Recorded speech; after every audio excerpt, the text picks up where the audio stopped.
पटना की गलियों में कुछ पोस्टर लगे हैं। ना ये फिल्म का प्रमोशन है, ना किसी त्योहार की तैयारी। ये पोस्टर एक सियासी संदेश है और वो भी बड़े तीखे। पोस्टर में लिखा है, नहीं चलेंगे चचा नीतीश। अब जरा सोचिए, कांग्रेस जो भी कुछ महीने पहले तक नीतीश कुमार के साथ मंच साझा कर रही थी, वो आज पोस्टर लगाकर उन्हें चचा कह रही है और कह रही है अब आप नहीं चलेंगे। तो सवाल उठता है, आखिर क्या हुआ है? क्या महागठबंधन अब टूटने की कगार पर है या फिर ये बिहार की राजनीति का नया ड्रामा है? चलिए आज की इस कहानी में हम आपको पूरे घटनाक्रम की परत दर परत जानकारी देंगे। पोस्टर में क्या लिखा है? पटना के प्रमुख इलाकों में जो पोस्टर लगे हैं उनमें नीतीश कुमार की तस्वीरों के साथ लिखा है, जनता के साथ धोखा करने वाले नेता नहीं चलेंगे।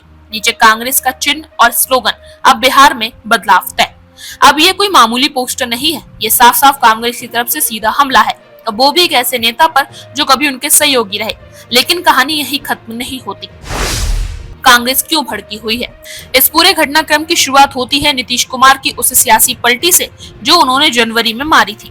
नीतीश कुमार जो महागठबंधन का चेहरा बनकर विपक्षी एकता की बातें कर रहे हैं, अचानक से एनडीए में लौट आए। मतलब पहले लालू यादव और कांग्रेस के साथ सरकार, फिर एक दिन अचानक बीजेपी की गोदी में वापस। अब जरा सोचिए, जिस कांग्रेस ने नीतीश को संविधान बचाने वाला कहा था, उसी कांग्रेस को अब धोखा खाने वाला कहलाना पड़ रहा है। और इसी गुस्से की परिणति है ये पोस्टर। क्या कांग्रेस बिहार में अकेले लड़ेगी? अब सवाल ये उठता है कि क्या कांग्रेस बिहार में अकेले चुनाव लड़ेगी? बिहार की राजनीति में कांग्रेस की स्थिति वैसी भी कमजोर है, लेकिन अब वो खुद को मजबूत दिखाने की कोशिश कर रही है। पटना में पोस्टर लगाकर कांग्रेस ने एक संदेश दिया कि वो अब नीतीश कुमार को साथी नहीं बल्कि विरोधी मानती है। कांग्रेस के बिहार प्रदेश अध्यक्ष ने साफ कहा, हमने नीतीश जी पर भरोसा किया लेकिन उन्होंने हमें धोखा दिया, अब जनता उन्हें सबक सिखाएगी। जेडीयू का जवाब क्या है? अब जरा नीतीश कुमार और जेडीयू की प्रतिक्रिया भी सुनिए। जेडीयू प्रवक्ता ने कहा, कांग्रेस बिहार में अप्रासंगिक हो चुकी है, वो पोस्टर लगाकर जनता को गुमराह नहीं कर सकती। नीतीश कुमार ने जो किया वो बिहार के हित में किया, यानी अब दोनों तरफ से तलवारें खिंच चुकी हैं। पोस्टर की लड़ाई अब जुबानी जंग में तब्दील हो चुकी है। पोस्टर का मनोवैज्ञानिक असर क्या है? राजनीति में पोस्टर सिर्फ कागज नहीं होते, ये सार्वजनिक मनोविज्ञान को प्रभावित करने का जरिया होता है। जब कोई पार्टी पोस्टर लगाती है तो वो सिर्फ अपनी बात नहीं कह रही होती है, वो जनता को एक संकेत दे रही होती है, देखो हमने इनसे गठबंधन किया था लेकिन अब इन पर भरोसा नहीं किया जा सकता। और बिहार जैसे राजनीतिक रूप से जागरूक राज्य में ये संकेत बहुत असर डालते हैं। क्या ये सिर्फ कांग्रेस की रणनीति है या हाईकमान की मर्जी भी है? एक और अहम बात, क्या ये सिर्फ बिहार कांग्रेस का फैसला था या दिल्ली दरबार से हरी झंडी मिली थी? सूत्र बताते हैं कि राहुल गांधी इस बात से बेहद नाराज थे कि नीतीश कुमार ने इंडिया गठबंधन की साख को बीच रास्ते में छोड़ दिया, इसलिए कांग्रेस हाईकमान ने साफ कर दिया, अब नीतीश को एक्सपोज करो। यानी यह रणनीति अब जमीन पर दिख रही है पोस्टर के जरिए। इसका असर लोकसभा चुनाव पर क्या होगा? अब जब कांग्रेस और जेडीयू आमने सामने हैं, तो इसका असर बिहार की 40 लोकसभा सीटों पर पड़ेगा। पहले जो गठबंधन में सीट शेयरिंग होती है, अब वहाँ मुकाबला त्रिकोणीय हो सकता है, NDA versus RJD plus left versus Congress. इससे बीजेपी को फायदा मिल सकता है क्योंकि वोटों का बिखराव होगा। कांग्रेस की असली रणनीति क्या है? कांग्रेस जानती है कि अकेले चुनाव लड़ना जोखिम भरा हो सकता है, लेकिन वो ये भी जानती है कि अगर जनता को धोखा शब्द से जोड़ दिया जाए तो नीतीश कुमार की साख को झटका लग सकता है। यही वजह है कि पोस्टर का संदेश बड़ा सीधा है, जनता के साथ धोखा करने वाला नेता नहीं चलेगा। आरजेडी क्या कर रही है? इस पूरे ड्रामे में अब तक आरजेडी शांत है। तेजस्वी यादव कुछ भी बोलने से बच रहे हैं क्योंकि वो जानते हैं अगर कांग्रेस और जेडीयू में भिड़ंत बढ़ी तो तीसरे विकल्प के रूप में आरजेडी ही उभरेगी, यानी चुप्पी भी एक रणनीति है। अब आगे क्या?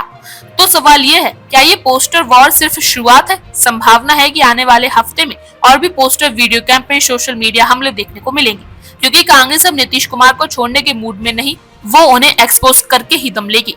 जब पोस्टर बोलते हैं तो सियासत हिलती है और पटना की दीवारों पर अब सियासत की सबसे कड़वी बात लिखी जा रही है, नहीं चलेंगे चचा नीतीश। क्या कांग्रेस बिहार में खुद को पुनः स्थापित कर पाएगी या ये पोस्टर सिर्फ सियासी स्टंट रह जाएगा? आरजेडी के बड़े जो नेता हैं, मनोज झा हैं, वैसे करके कई नेता लोग भी उस बैठक में थे। उस बैठक में तय कई तरह की बातों को लेकर के इन लोगों ने किया है, जैसा कि प्रेस कॉन्फ्रेंस करके इन लोगों ने बताया, चाहे मीडिया से बात करते हुए तेजस्वी ने कहा या फिर विष्णु जी जो कांग्रेस के प्रभारी हैं, इन दोनों ने कहा कि बैठक सफलतापूर्वक हुई है और चूंकि यह पहली बैठक है, अभी कई चीजों पर बातचीत हुई है जो बताया अभी नहीं जा सकता है, बताना थोड़ा-सा जल्दी होगा। लेकिन ये तय है कि राजद के साथ कांग्रेस चुनाव लड़ेगी, इससे कोई गुरेज नहीं है। लेकिन एक बात और कहे हैं वहाँ के प्रदेश अध्यक्ष कि महागठबंधन में 5 पार्टियां हैं, 5 पार्टी मिल करके ही कोई ठोस बयान जारी कर सकती है।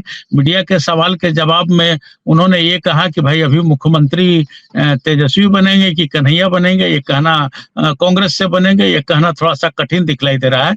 अब धीरे-धीरे हम लोगों की बैठक होगी, हम लोग प्रति सीट पर हम लोग डिस्कशन करेंगे, हर सीट पर हम लोग बात करेंगे और फैसला लेंगे कि किस बार चुनाव लड़ा जाए। अजय जी, इस बार कांग्रेस बिहार में काफी उत्साहित नजर आ रही है। ऐसा लग रहा है कि अहमदाबाद से इन लोगों ने कुछ खास टॉनिक लेकर के निकला है, जिसका नतीजा ये दिखाई दे रहा है कि यहाँ के तमाम कांग्रेसी कार्यकर्ता हो या नेता हो, एक अलग तरह का उबाल उछाल या आत्मविश्वास से लवरेज दिखलाई दे रहे हैं अजय जी। और ये लोग अगर सच में महागठबंधन ईमानदारी पूर्वक लड़े तो एनडीए के लिए थोड़ी कठिनाई जरूर पैदा हो सकता है, क्योंकि आपने सही कहा नीतीश जी का कद इधर हाल के दिनों में काफी गिरा है और उनके पुत्र के राजनीति में आने से भी लोगों में नाराजगी है, थोड़ा चाहे ज्यादा।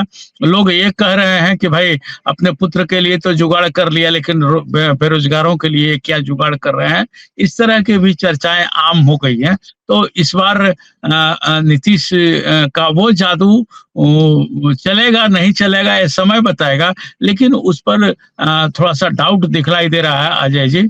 और इधर एनडीए में भी आप देखेंगे, खास करके भारतीय जनता पार्टी में तो 2-2 उप मुख्यमंत्री बनाने के पीछे कारण यही था कि जातीय समीकरणों को हम लोग नकेल दे सकें और जातीय समीकरणों को मिला सकें, खास करके कुर्मी और भूमिहार दोनों को मिला करके बातचीत हो। तो दूसरी तरफ स्थितियां ये है कि कांग्रेस भी भूमिहार लॉबी को लुभाने के लिए कन्हैया जैसे लोगों को खड़ा कर दिया है, जिसका रिजल्ट भी दिखलाई देगा, क्योंकि कन्हैया एक जवान आदमी, जवान नेता हैं और बेबाक बोलते हैं, और कन्हैया के व्यक्तिगत समर्थक भी हैं जो कि इस बार कुछ नया गुल खिलाने में मदद करेंगे। वैसे भी 20-25 साल से ये सरकार नीतीश जी चला रहे हैं, तो ज्यादा दिन हो जाने से लोगों का मन 5 साल में माँ बाप से उब जाता है।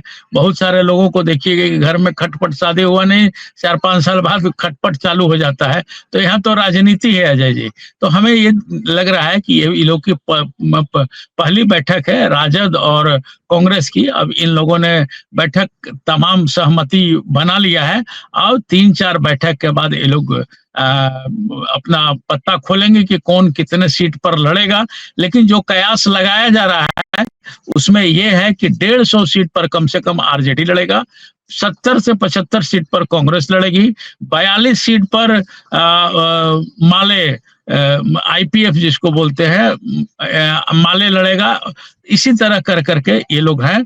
और जो आपने पशुपतिनाथ पारस की बात को उठाया, तो पशुपतिनाथ पारस और उनके खुद के भतीजे जो रामविलास पासवान के बेटे हैं चिराग पासवान, इन दोनों में बुरी तरह अनबन हो चुका है।